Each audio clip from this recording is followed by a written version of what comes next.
क्या करूँ मैं खुदा, अब ये तू ही बता, क्यों सितम कर जहाँ हो गया, मेरा यार मुझसे जुदा हो गया, मेरा यार मुझसे जुदा हो गया।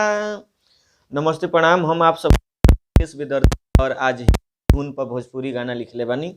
यह गाना रहा क्या करूँ मैं खुदा बता, क्यों सितम कर जहाँ हो गया, मेरा यार मुझसे जुदा हो गया। यही धुन पर भोजपुरी हम सैड सॉन्ग लिखले बानी, तो आप सबके मुखड़ा सुनावे जा रहल बानी। सुनी कैसे बा कि डोली उठे लागल आ साथे छूटे लागल, हो डोली उठे लागल साथे छूटे लागल, टूटतावे सारा यार मान, आज जाली ससुरवा में छोड़ी के जान, आज जाली ससुरवा में छोड़ी के जान।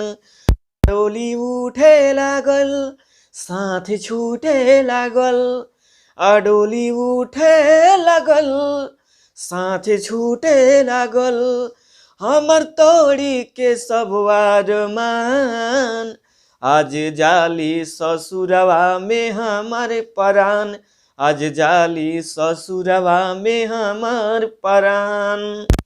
तो आप सबके सुनोनी है मुखड़ा। अब अंतरा सुनावे जा रहल बानी। अंतरा सुनी कैसे बा।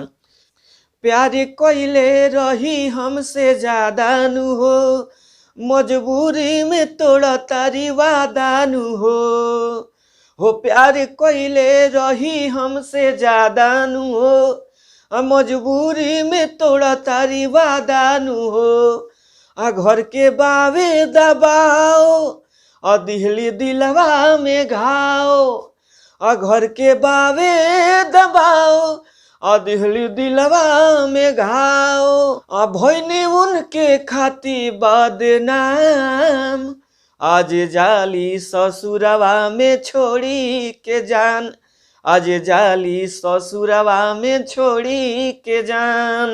कई रला अंतरा आप सबके सुननी है मुखड़ा। और एगो अंतरा लास्ट अंतरा खातिर आप सब कॉल कर सकतनी हमारे नंबर पर। जी भी कलाकार गावे चाहता हम भेज देम। और नया म्यूजिक जो बनवावे चाहता ब्रांड म्यूजिक हमारा यहाँ बनेला कम बजट में। हमारा नंबर हुए बा, फिर से नोट कर ली 99 34 52 12। नमस्ते प्रणाम, हर हर महादेव।